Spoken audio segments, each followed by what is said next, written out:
Successful people learn how to make their mind work for them. I'm David Nagel, and this is the Successful Mind Podcast.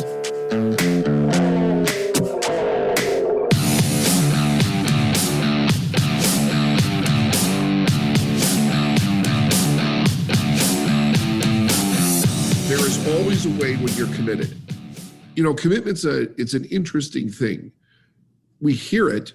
People tell us to be committed. We read about it. We learn about it.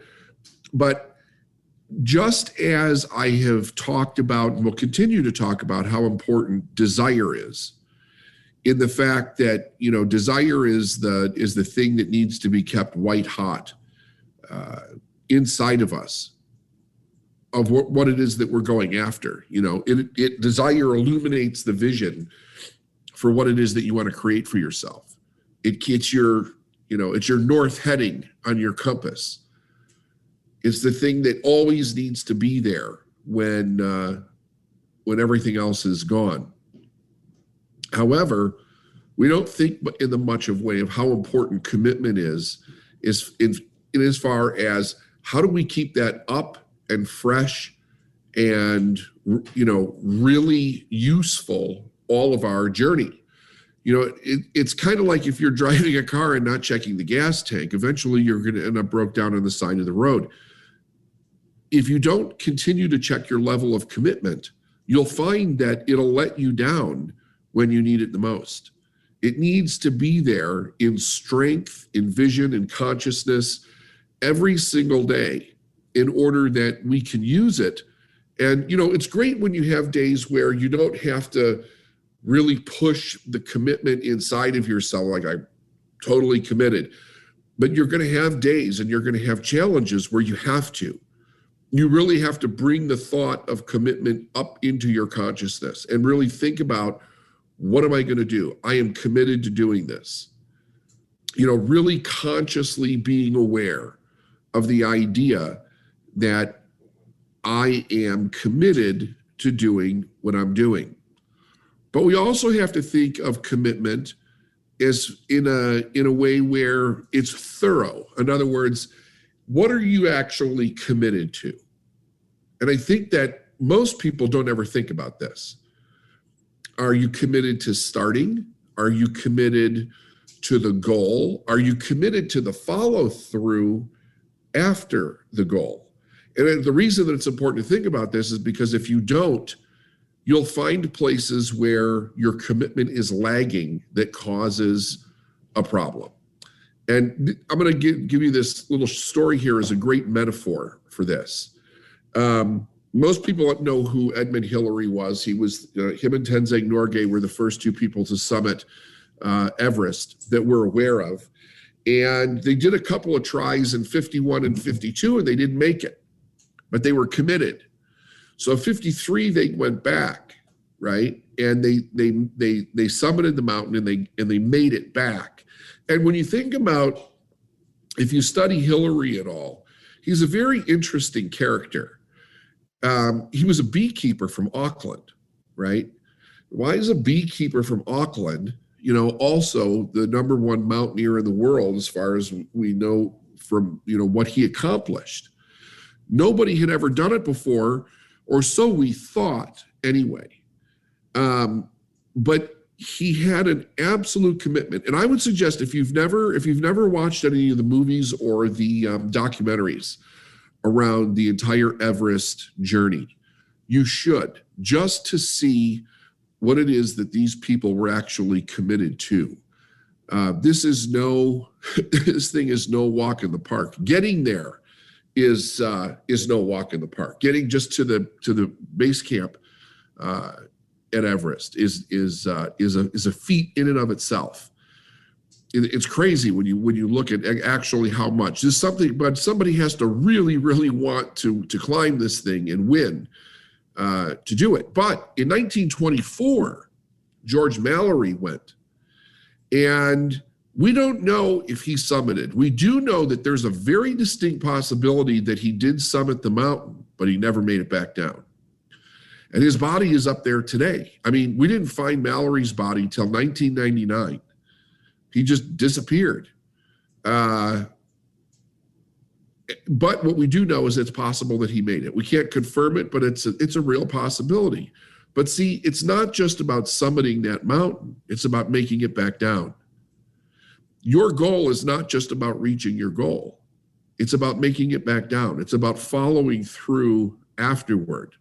Your goal is just a puzzle piece in the giant picture of everything that you're doing. But my mentors told me one time, never, ever finish a goal without setting the next one before you finish the first one. Never.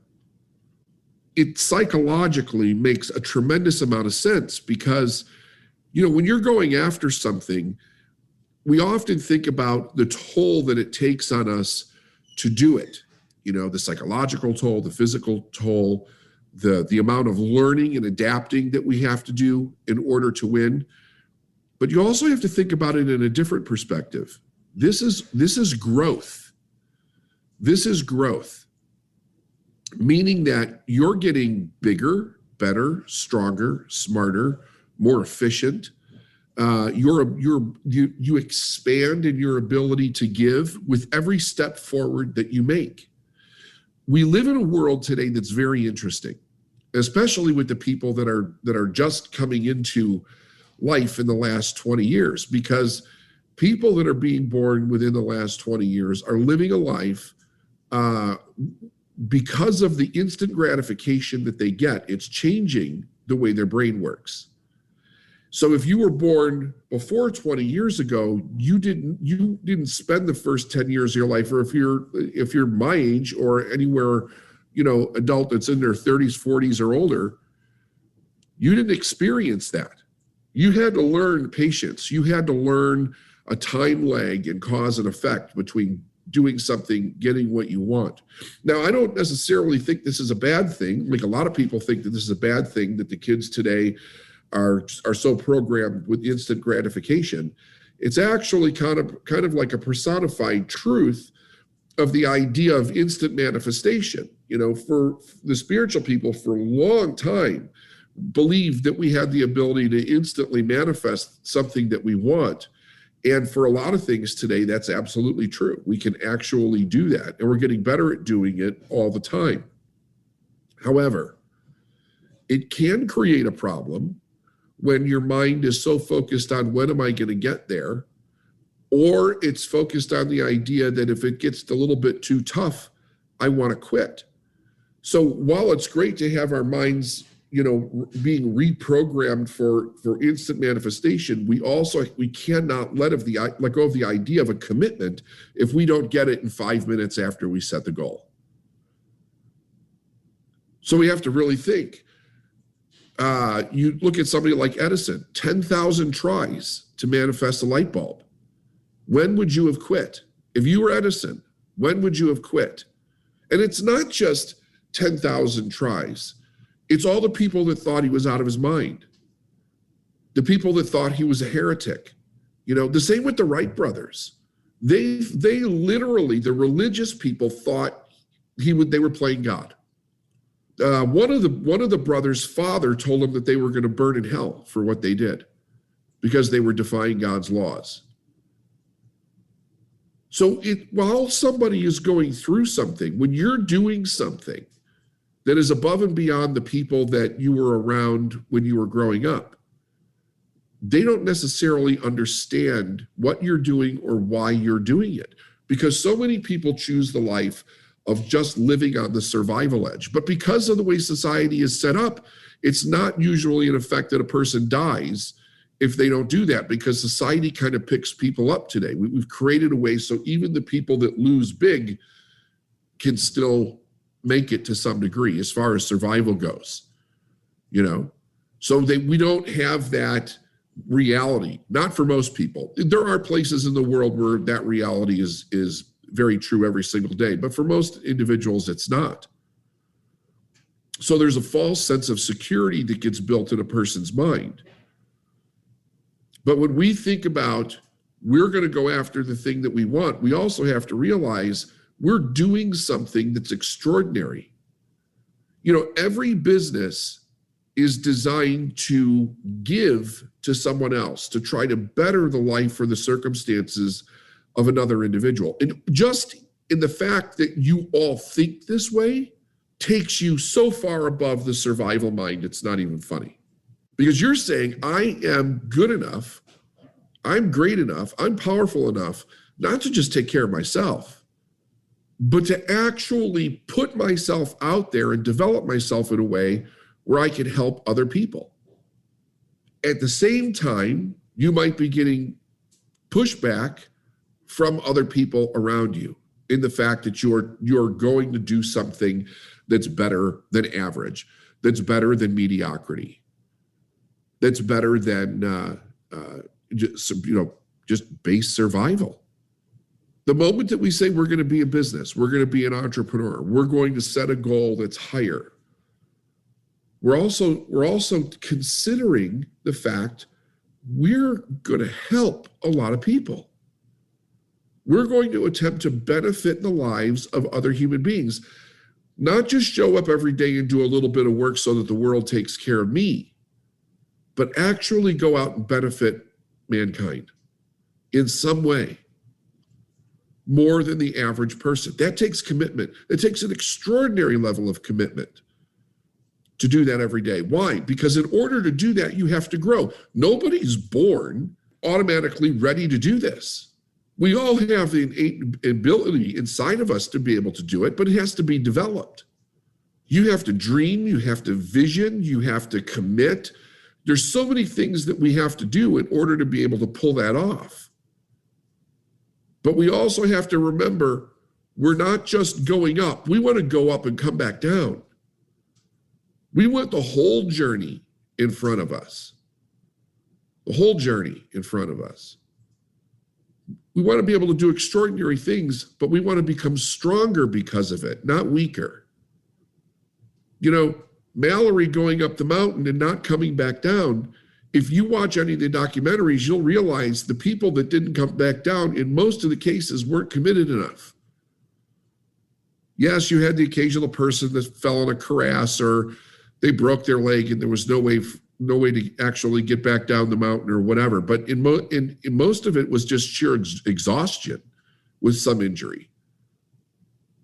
And then you have other people that had even worse problems up on that mountain and they got back down. Watch the documentaries. You'll see it. It's absolutely amazing. I'm also going to give you two movies that I think it'd be pretty cool to watch. You can watch them at your leisure. One is called Silence. It's a Martin Scorsese movie, came out a few years ago. It's about the Jesuits' journey to bring Christianity to Japan in the 1600s. And I will tell you, just as a forewarning, it's not an easy movie to watch because the Japanese were not very kind to these people. They tortured them in some of the most horrific ways. And Scorsese does a beautiful job of telling this movie. But it's not like a thriller. This is the pacing of this movie is almost hypnotic, right? Because it's a beautiful landscape, it's beautiful people. It's really outstanding in the way that he portrayed this story and brought it to the screen.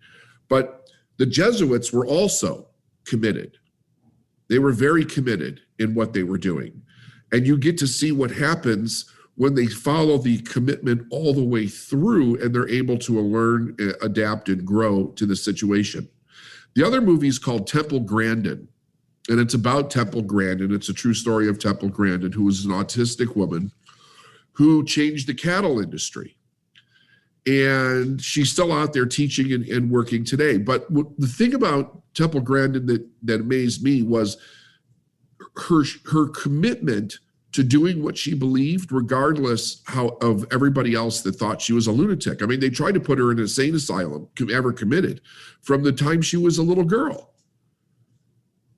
But the whole idea was that she was committed. She was committed. And let's face it, back in the day, the people in the cattle industry, pretty rough bunch of folks, you know. I mean, these are rough people.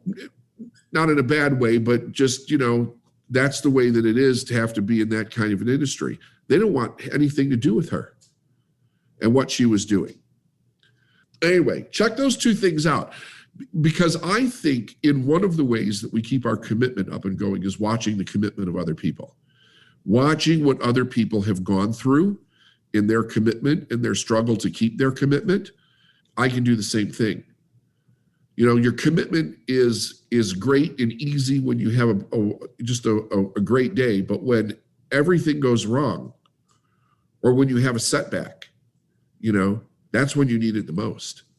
And you need to be able to pull that up inside of yourself and really have it work for you. It's an amazing psychological, emotional tool, but it doesn't work without a decision to be fully committed. And if you remember, when you're committed, there's always a way.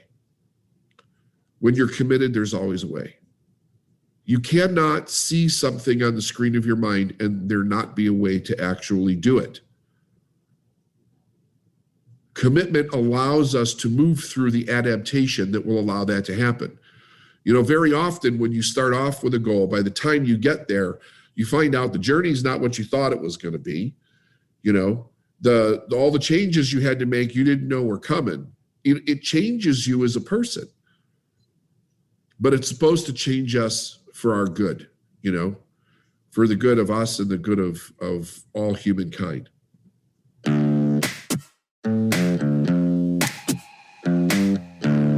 Thanks for listening to the Successful Mind podcast. And if you like what you heard and you want to know more, go to davidnagel.com/free stuff.